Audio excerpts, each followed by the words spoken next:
to our brand new podcast where we're going to talk all things nutrition and diet culture and everything in between. And Rachel will tell y'all a little bit more about what we're going to do here. Yes. Hey, everyone. So I'm Rachel. I'm a registered dietitian, and we're going to be talking, like Annifer said, all about nutrition. And we're really going to dive into topics that aren't talked about a lot, or maybe they're talked about, but not talked about enough, and answer a lot of questions that we hear on a daily, weekly basis from clients to really help people unearth and find the best formula for them when it comes to nutrition. What's going to make you the happiest and the healthiest? And that's what we hear all the time from clients. Yeah, my name's Annifer. I'm also a registered dietitian, but I met Rachel last year and I loved that she was interested in intuitive eating, but at the end of the day, she was a dietitian who really mostly cares about the individual's progress more than her own beliefs or philosophies of what is the best protocol for nutrition. So I kind of consider myself like a libertarian in the like nutrition space, even though I'm very much a fan of intuitive eating. I still think at the end of the day, it's all about the individual and what works for them versus like my philosophy and what worked for me or what worked for a past client. And I can see that Rachel's very much like that too. So we are going to go into this podcast with open minds, with very vulnerable and genuine experiences from ourselves, take from what we've learned from our clients, and give y'all as much unbiased take on this as we can. Yeah. I mean, Annifer and I met, like she said, like last year at the hospital we were working at, and we both had the same beliefs, but kind of a different take on them, which I think is so fantastic because everyone's different. And just like Annifer said, you have to take a different approach for each person. Everyone is different. Like one diet isn't going to work for the person down the street like it is for you. And so that individualized approach is what we hope to convey in this podcast. And hopefully y'all take a little bit for yourself too from each episode. So let's start and talk about food guilt. Does that sound good? Yeah. Okay. So why did we feel like it was important to start with food guilt, Rachel? Because it's something that I hear every single day. And not only that, something that I still struggle with. And I'm a trained dietitian.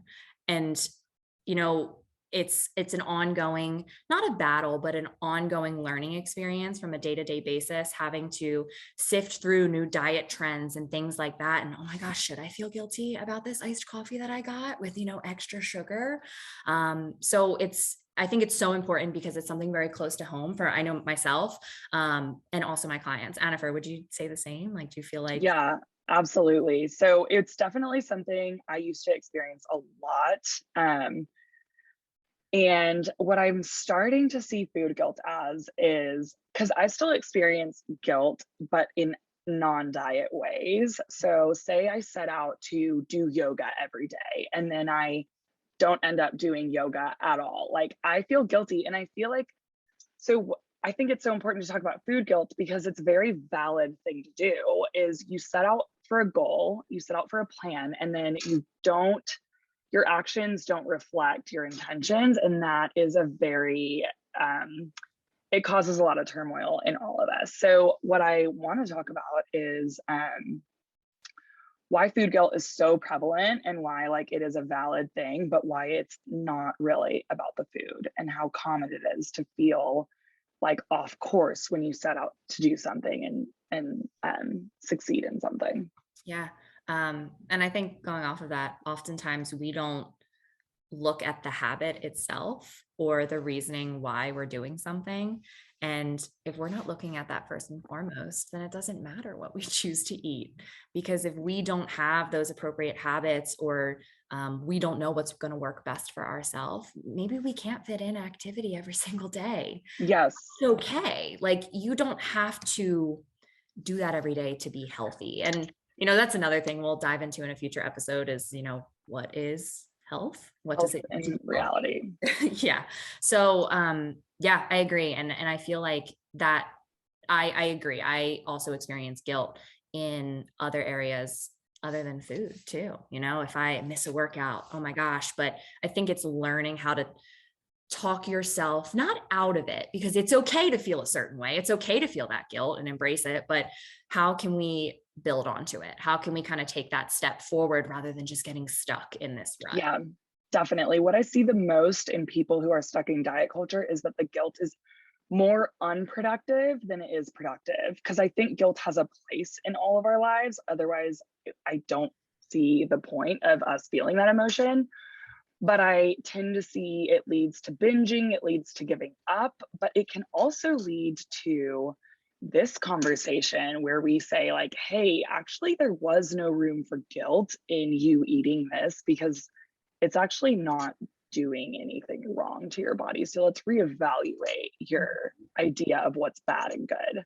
So Yeah. that leads us to the topic of the day, too, Yes. which Yes. is bad and good foods. Yes. And also, you know, figuring out what your rule book is, overcoming that rule book. You know, Annifer, how do you feel about like setting rules around food as it relates to food guilt and good and bad foods?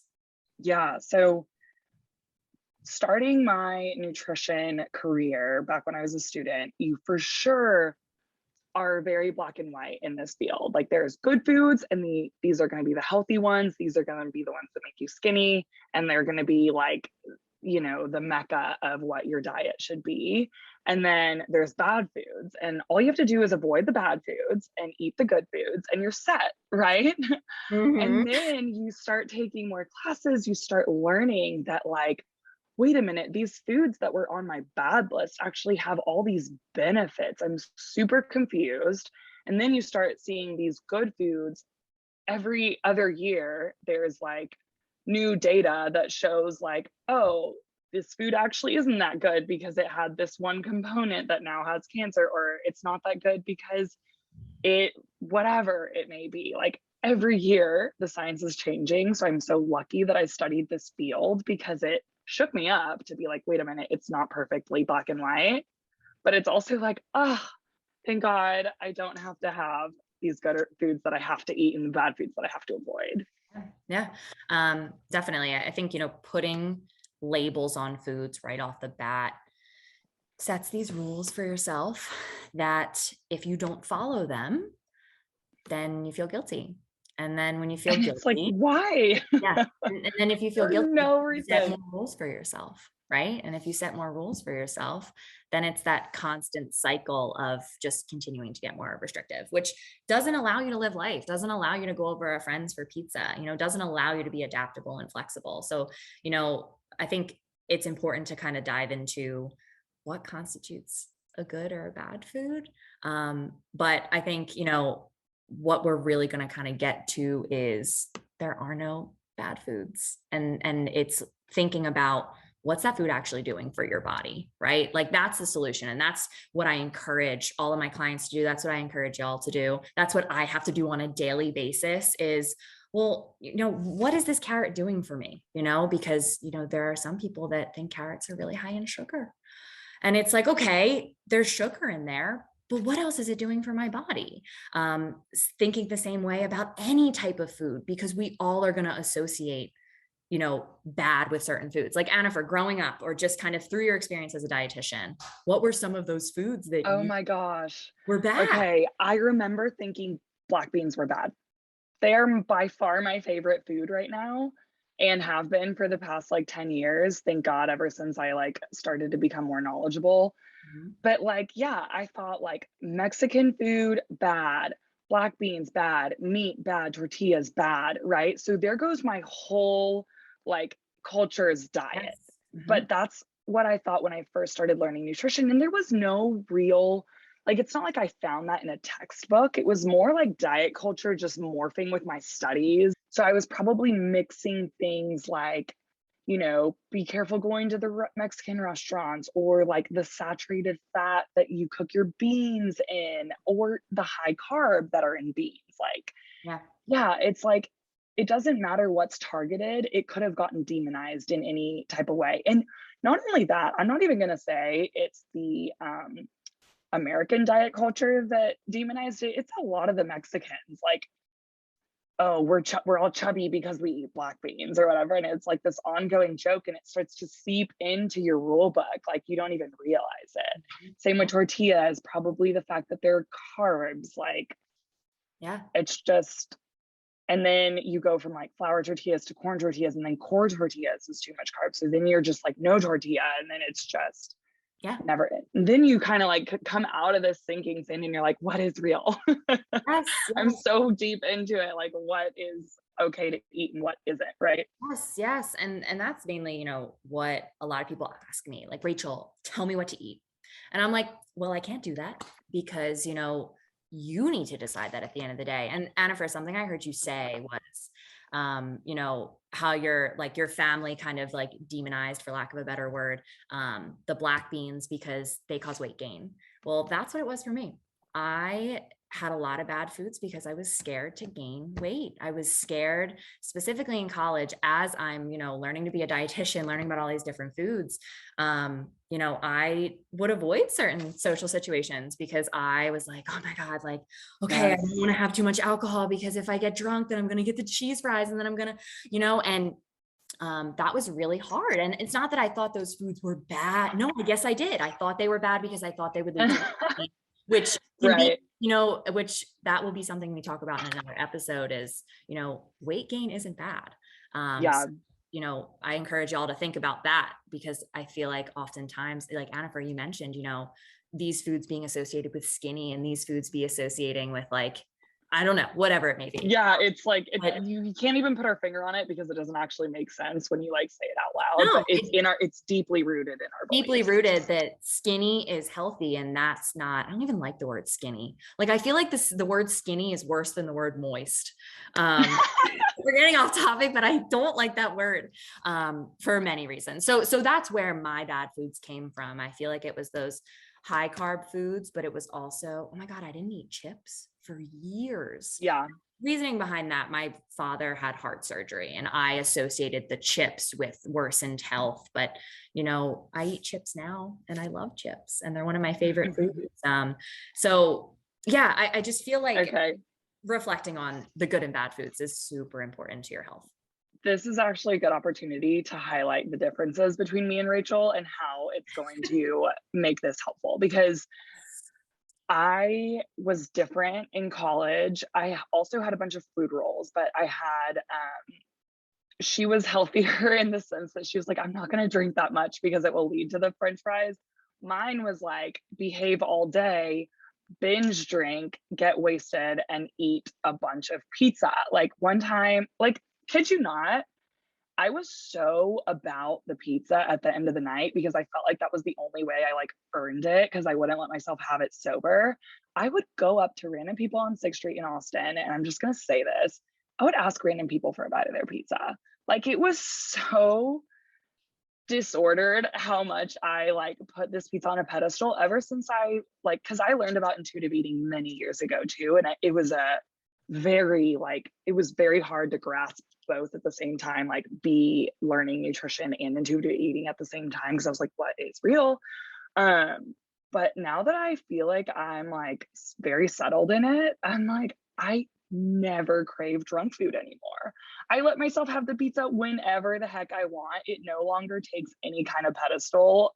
When I'm drinking, I'm like rarely ever thinking about food, or I just want something there. Like, but like, God, the difference between then and now is it's a black and white. Like, I was all about the food at the end of the night. Yeah. And what I'm hearing you say is, and it really, hits home with me too, is allowing yourself to have food whenever you want it and honoring your hunger, which is a principle of intuitive eating, right? And that is so crucial that it's okay if you want cake or pizza. And I used to have a little bit of that restriction too in college. I feel like a lot of these habits kind of come out in college because you're starting to become your own person. You're starting, to really figure out your identity and things like that. And let's be honest, it was a lot of our curriculum Yes. as dietitians. Yeah. Yes, definitely. But I appreciate you sharing all of that because I feel like that hits home with a lot of people, not even when we're drinking. not even when we're partying, on a daily basis Yeah. of, oh, I'm going to skip breakfast and lunch because I want to eat everything at dinner. You Yeah. can eat Yeah. everything at all 3 meals, Yes. and then there's the fatigue, there's the stomach ache, there's the nausea that comes on that we're like, well, oh, I feel sick, I can't eat. Well, you feel sick because you didn't eat. And so I think that restriction is such a big thing, and it oftentimes comes from having bad foods and associating, oh my gosh, I can't have the tortillas. I have so many clients that will not eat tortillas, but they'll have maybe ice cream or another type of carb at the end of the night. But because they're like, no, I can't do that. Well, maybe if you did, then maybe you wouldn't crave the ice cream as much. Or maybe you still would, but maybe, you would allow yourself and not feel guilty, not feel guilty. Yeah. Yeah. Totally. And I think that it's important for Rachel and I to just like emphasize that we've both in our own unique ways been in the shoes of our clients, like Yes. where we had these irrational rules that felt very safe at the time. Yes. Mm-hmm. um and it was a long time coming. Like for me, I swear it was like 10 years for me to evolve into like a healthy relationship with food. Yeah. So I tend to allow my clients to be gentle with themselves. I don't ever expect to see results in even a year. Mm-hmm. I do see a lot of results in a year, but I also expect it to be like kind of a mess. It's never going to be just a linear like improvement of relationship with food. There's going to be like a lot of turmoil that comes up and a lot of like questioning, like, wait, but are you sure this is okay for me to do? And like it brings up a lot of concerns because you're trying to do what I did in 10 years in like a short amount of time. Yes. Yes. Right. The patience is something that is so crucial. This is something you have to do every single day. And when I say something, I mean what we're talking about right now is having a good relationship with food. Because if you do that, you can do anything. Like you can really reach for any type of health goal you might have, whether that be, improving blood sugar, Totally. like getting to, I don't even want to say weight, getting to a place in your life or a place in your body where you feel at home, right? Totally. That all Getting to a stems from, certain level of strength. Yeah. yes, that all, really derives from having a good relationship with food. And Yeah. So yeah, let's talk about, how do you throw away your rule book, or how do you like overcome your rule book? for me personally, and from a lot of my client experiences, it's being flexible and adaptable in any type of situation. Because if you're able to give yourself some grace, is what I like to say, like give yourself a break. It's okay if you didn't have vegetables at every meal. It's okay if you wanted ice cream 3 nights in a row. It's okay if you couldn't achieve your gym goal this week. But what are you doing in that moment to still feel like you're moving towards your goals, whatever they may be? But it's that flexibility that is so crucial, because if we're not flexible, then it becomes restriction. Then it becomes not allowing ourselves to live. And that's also an aspect of health that we need. We need Yeah, to be able to spend time with others and do different things and have variety. totally. Yeah. So I'm going to have two things to say about that. So I think the flexibility is crucial and it like just vital in this process. But I think the accountability goes hand in hand with that flexibility, because when we're flexible with ourselves without that support, we just question like our tangents that we go off on, or like we question like, am I being too gentle on myself? Am I being too forgiving? And sometimes that accountability is from an expert is like what you need to feel good to move forward rather than move Yes. backward. Yeah. And then another thing I wanted to say is my take on how to question or how to throw out your rule book is like do a deep dive on those foods that are on your rule book list and see how actually credible and valid your reason for dubbing that food as bad actually is, right? So like me with the black beans, I can see clear as day that that's not supposed to be on my food rule list. I don't even have a food rule list anymore. Let's just get that out. But if I were working through it at the time, I'd probably have like some foods would still be on my rule list. Some would like definitely make their way onto the food freedom list. Um, like now I can see it clear as day, but when I was in it, I couldn't, right? So like break those foods down, see like, why the heck am I eliminating these? Of course, there's going to be tons of research that can probably like uphold that as a bad food, but there's going to be way more research that's going to like not demonize that food than there is research that does demonize that food. It doesn't matter what your food is, there's going to be way more research. Let's take sugar, for example. There is way more research on sugar saving my patients' lives through an IV or through a tube feed than there is on sugar killing anybody. Yeah. Right? So that's just one example. If you really want to take sugar off your food rule list, like do the research, get with an expert if you need to like neutralize that food for you. Yeah. I think those are fantastic points. And, you know, what Annifer is really saying, or what I'm hearing, is like really pay attention to what you're eating, not in a way where it's like, oh, I can only have this or this. It's, oh my gosh, I can have everything. What is this going to do for me? Like, what is in this food? Like, some person might really need sugar. If you're looking at someone who works outside all day in the sun, like we're in Texas, it is hot here, not right now, but it is hot here, you know, you're going to be sweating a lot. You need sugar, which is a carbohydrate, you know? Oh my gosh. That was another one of my bad foods, was Gatorade that had sugar. Oh yes, me too. Gatorade Zero for days. And guess what's a good food now for most people in diet culture? IV, liquid IV. Uh-huh. Yep. It's Which like these has things sugar, don't make sense. yes, yes. They don't make sense. It's you know, we're basing it off of a lot of trends in the past that there's not a lot of research behind them, where there is. Like, let's take the keto diet, for example, which, you know, is high in fats, low in carbs, minimal in protein, but high enough. You know, that was for individuals with epilepsy, and it worked tremendously. But now we've turned it into a diet because it cuts out a food group and it restricts calories. But with that being said, people who like the keto lifestyle, maybe they do enjoy, it's more satiating for them to have higher fat foods. Their fat is good for them. They like fat, right? And carbs are bad. Whereas you have, you know, individuals maybe that are on the carnivore diet and it's all meat and all high protein, like they're still going to kind of demonize those carbs. Then you have individuals following the Mediterranean diet who want all the carbs in the world. They want all the vegetables and whole grains. And so that's where being open-minded and realizing, like, okay, start off by saying there are no bad foods.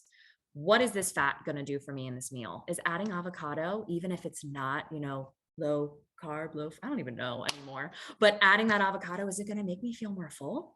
Is it going to make me feel more satisfied with my meal? Then add the avocado, regardless of what diet or what rules are in your rule book. Yeah. And I think like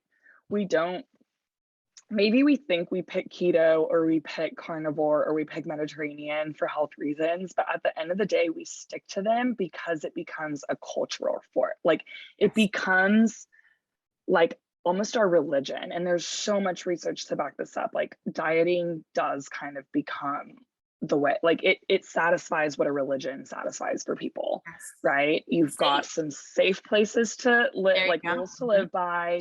You've got community, right? Because you're on a Facebook group with keto, or you're talking to your best friends or your family who's also doing keto, right? So it's like a social thing.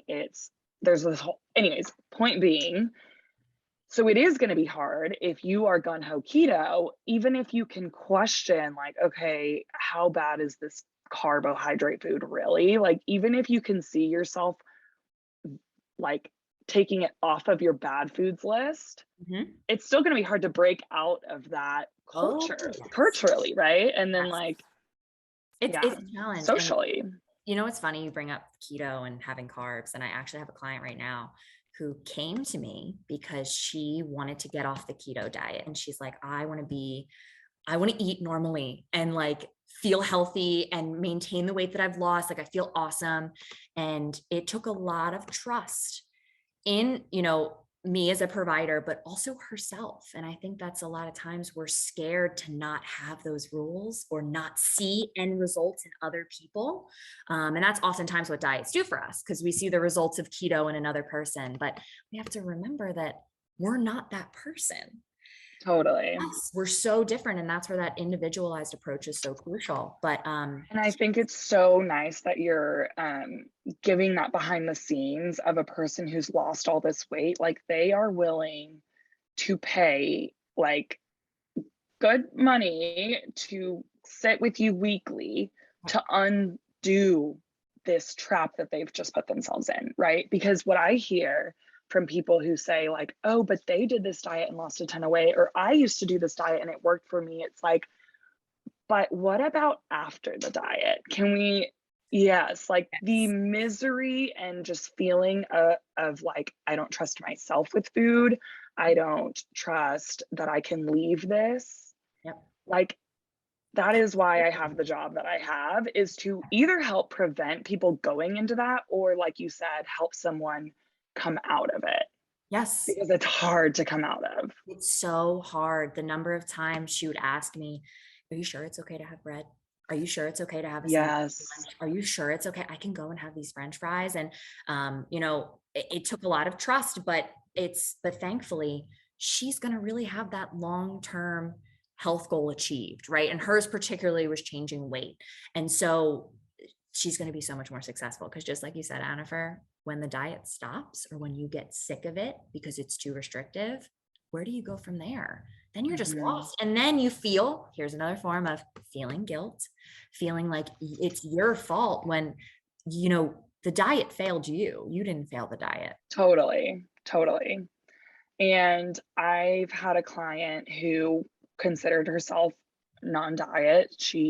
Didn't she said she had been on every kind of diet on the planet. Like it was like vegan, Mediterranean, keto, intermittent fasting, you name it. And she said she's like the healthy one of her friend group, but she's not on a diet.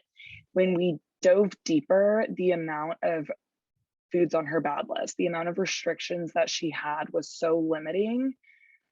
She wasn't even eating healthy, right? But yet she was seen as the healthy one of her friend group and of her family because of all these diets that she had been on. But if you look at what she actually ends up eating, because there's so many restrictions that there's like such a limited things that she's allowed to eat, and this goes for most of my clients, it doesn't end up even being healthy food, Yes. right? Because of what we said about like how so many bad foods have good qualities and how so many good foods have bad qualities. It's just a made up like combination of foods that we end up with once we restrict all this Yep. stuff.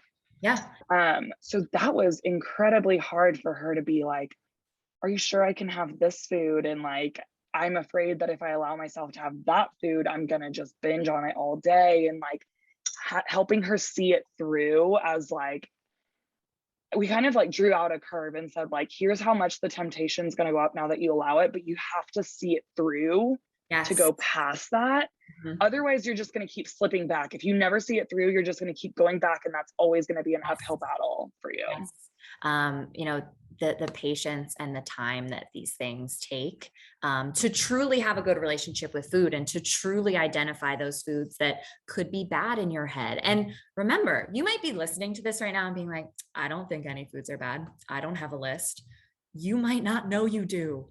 Okay. That's so common. I was in my dietetic internship and I had a very dear friend say to me, Rachel, you're being really restrictive with foods. I was counting macros. That can be another conversation. I didn't really realize like I had convinced myself, and I'm almost a dietitian at that point, that was okay. But I was miserable. I wasn't happy. And, those can be little light bulbs that go off like, wow, why am I not feeling good lately? Like, what's going on? Why am I stressed out? You might be restricting when you don't know it. So, Right. having this conversation with yourself and realizing you don't have to call a food bad to avoid it.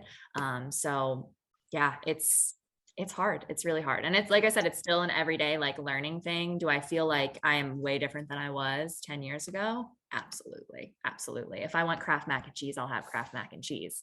And, when you truly listen to your body, you will start to crave those foods that you never thought that you would crave. Like if you have a goal to eat more vegetables, well, maybe open up that food freedom and allow yourself to have whatever you want. And you might actually end up choosing more vegetables. Totally. But that's an unlearning process for sure. But yes, you might genuinely at your core be choosing like these foods that you didn't think you would choose, right?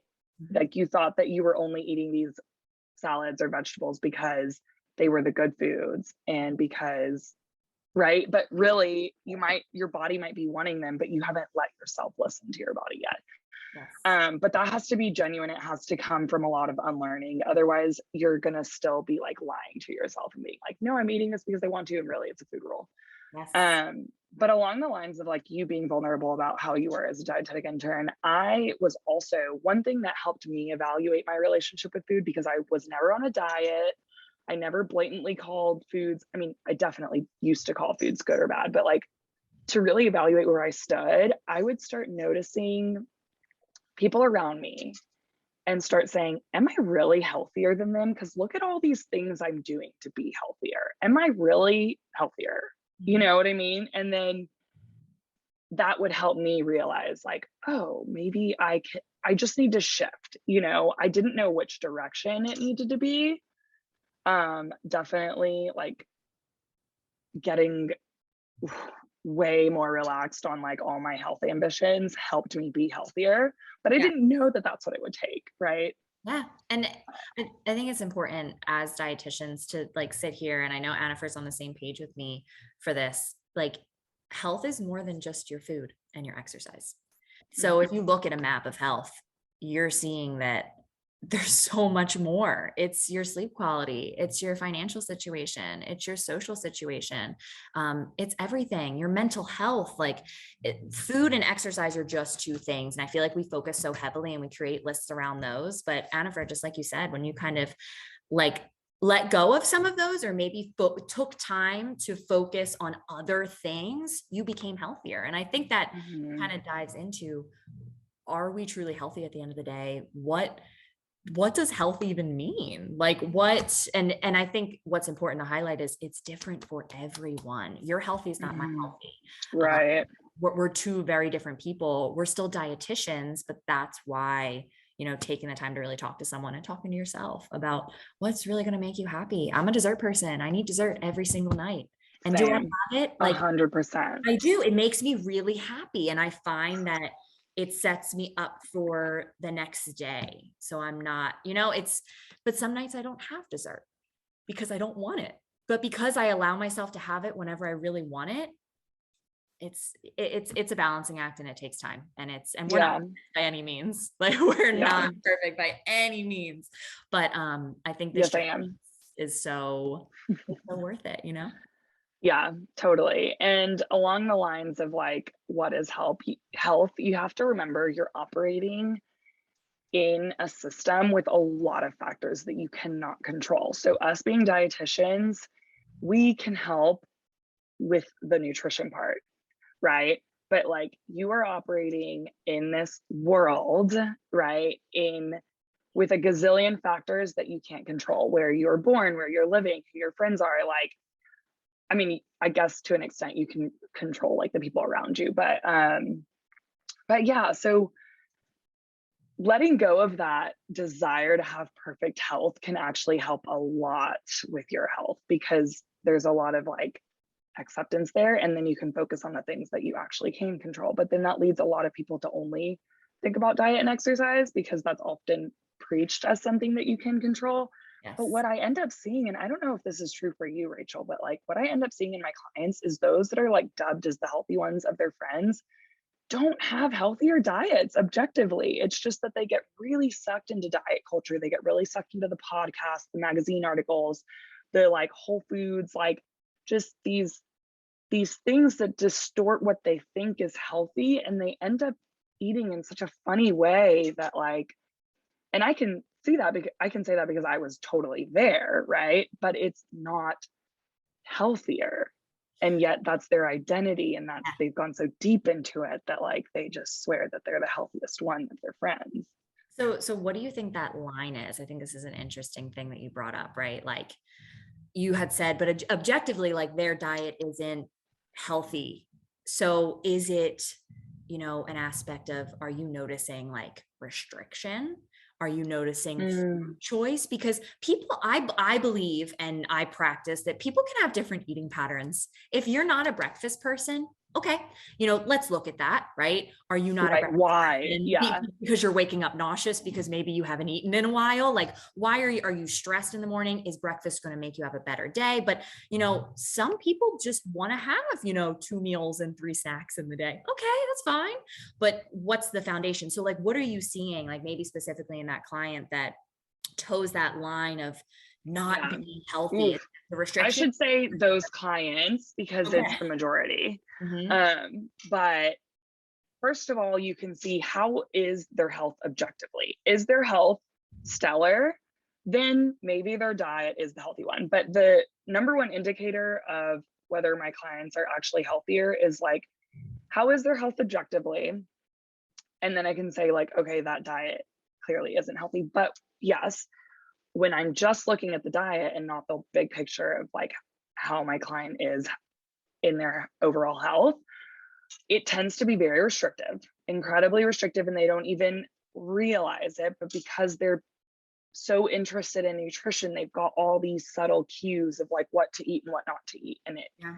ends up being a very restrictive diet. It ends up being, there's a lot of like glorified foods that they swear are going to make them healthier, and a lot of The one food. foods that they shouldn't have. Yes. Yes. There's, yeah. So it's kind of it's different because every client has a different diet, but typically there's a lot of the extremes too, right? Like, yeah, I don't know. There's a No, lot no, of no. extreme thinking in Yes. I hear why you. they eat what they eat. Yes. And sometimes, like, I'm sure you experience this, but listening to the language of when my clients are saying, telling me about themselves and what they're eating, they'll be like, well, I have to have this every day, or like, this is a must. And it could be because of preference, but I think too, those extremes are something that's important to think about and reflect for yourself. Like, are you forcing yourself to eat a certain food, maybe when you truly don't want it? Are you forcing yourself to eat a snack when you truly don't want one? And sometimes, it's that line between, maybe you actually need a snack and we're getting past that comfort level of allowing yourself to have a snack.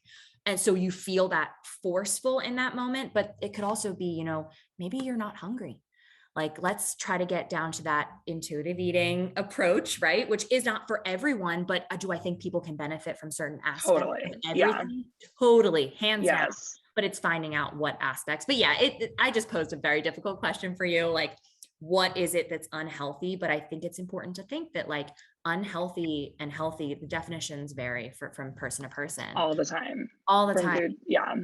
And like, From year to year, from food to food. Yeah. Like it's just, it's a very abstract thing that we try to simplify, and it doesn't work in our favor very yeah. often. And do I think there are some, like for me, there are some areas that aren't gray, like fruits and vegetables. To me, in my approach, I think they're so beneficial. I think they're really healthy foods. And I think, I think everyone, I hope they can enjoy them in their daily intake. But if you're a picky eater and you really struggle with trying Totally. Then picky, it's not a big it's deal. so hard. It's not a big deal. And No, I'm saying it's not a let's, big deal if you're not eating those, right? Because yes, it's what not is more beneficial to your health at that you and point? your health. And I completely agree. Right. If like you can be healthy eating a diet of chicken nuggets and like, different You things that can. you can. But like that's where we have to measure your aspirations. What do you want? Is it going to be beneficial to have some more fruits and veggies? Yes. But like, can you still be healthy and not have those things? Yeah. And Yeah. yeah, it's hard.